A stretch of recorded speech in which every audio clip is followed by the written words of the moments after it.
தாய் தமிழ் உறவுகள் அனைவருக்கும் வணக்கம். நான் மான தமிழ் மகன் பருவதமலை பார்த்திபன் பேசுகிறேன். சீமான் அண்ணனுக்கு எங்கிருந்தோ பணம் வருதுங்க. ஆனா எங்கிருந்தோ எனக்கு ஆயிரக்கணக்கான கோடி பணம் வருது. வெளிநாட்டுல இருந்து கோடி கோடியா கொட்டுறாங்க. அதனாலதான் சீமான் அண்ணன் தமிழர் தமிழ்நாடு அப்படின்னு மூச்சை பிடிக்க கத்திக்கிட்டு இருக்காரு. அட சத்தியமாங்க, உங்களுக்கு தெரியுமா? வெளிநாட்டுல இருந்து அவருக்கு பணம் வருதாமாங்க, எங்கிருந்தோ பணம் கொட்டுறாங்களாமாங்க. அதனால தாங்க இப்படி மூச்சை பிடிக்க கத்திக்கிட்டு இருக்காரு. ஒரு கோடி நீ பார்த்த அப்படின்னு ஒரு கூட்டம் சொல்லிக்கிட்டு இருக்கு.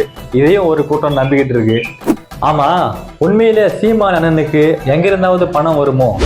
அதனாலதான் இப்படி மூச்சை பிடிக்க பேசிக்கிட்டு இருக்காரோ? 1000 கோடியை கொட்டு, 5000 கோடியை கொட்டு, ஒரு மான தமிழ் மகன் வாங்கிக்கிட்டு எனக்கு தான் போடுவான் ஓட்டு. ஏண்டா டேய், கொஞ்சமாச்சும் மூளைன்ற உறுப்பு இருந்தா யோசிப்பீங்களா? ஆமா, வெளிநாட்டுல இருந்து சீமானனுக்கு பணம் வருதுதான். எதுக்கு வருது? உலகெங்கும் பரவி வாழ்கிற மக்கள், குறிப்பாக தமிழகத்தில் இருந்து வெளிநாட்டுக்கு சென்றிருக்கிற நமது பிள்ளைகளுக்கு நம்மை விட உணர்வு அதிகம். காரணம், அந்த நாட்டு அரசியலோடு அந்த நாட்டு அரசு நிர்வாகத்தோடு ஒப்பிட்டு பார்க்கிறார்கள் இந்த நாட்டின் நிர்வாகத்தை. கட்சி நடத்துவதற்காக வெளிநாட்டில் வாழும் தமிழர்கள் நாம் தமிழர் கட்சியை மட்டும் விட்டுறாதீங்கன்னா, கட்சி எப்படியாச்சும் நடத்துங்கண்ணா அப்படின்னு கட்சிக்காக திரள் நிதி கொடுக்குறாங்க. இங்க பாருங்க, இவர் திரள் நிதி வாங்குறாரு. இங்க பாருங்க, இவர் பிச்சை எடுத்து கட்சி நடத்திட்டு இருக்காரு. ஆமா, சீமான் அண்ணன் திரள் நிதி வாங்கி தான் கட்சி நடத்துறாரு. அதுக்கு என்ன இப்போ? நீங்களாம் திருடி தின்னா நாங்களாம் பிச்சை எடுத்து தானே கட்சி நடத்த முடியும்? முதல்ல சீமான் அண்ணன் யாரு? அவர் பிறக்கும் போதே பரம்பரை பணக்காரரா, இல்ல மிகப்பெரிய நடிகரா, இல்ல பிரபலமான தொழிலதிபரா, இல்ல யாருங்க அவரு? அவர் ஒரு சாதாரண மனிதர். கத்தி கத்தி மூச்சு பிடிக்க பேசி பேசியே இத்தனை தமிழர்களை ஒன்று சேர்த்திருக்காருன்னா அவரு சாதாரண ஆளே கிடையாது. இதை நீங்க முதல்ல புரிஞ்சுக்கணும். சரி, கட்சி நடத்துறதுக்காக, தமிழை பத்தி பேசுறதுக்காக, தமிழை வளர்க்கறதுனால வெளிநாட்டுல இருந்து பணம் போறான்னு சொல்றாங்கல்ல, அவங்களாம் லாபம் இருக்குது. லாபம் இல்லாம யாருமே எந்த தொழில் செய்ய மாட்டாங்க. அப்படி இருக்கிறப்ப லாபமே இல்லாம, உனக்கு சம்பந்தமே இல்லாம இவ்வளவு பணம் உனக்கு போட்டுக்கிட்டே இருக்கிறதுக்கு அவன் யாரு? முட்டாளா பைத்தியக்காரனா? யார் அவன்?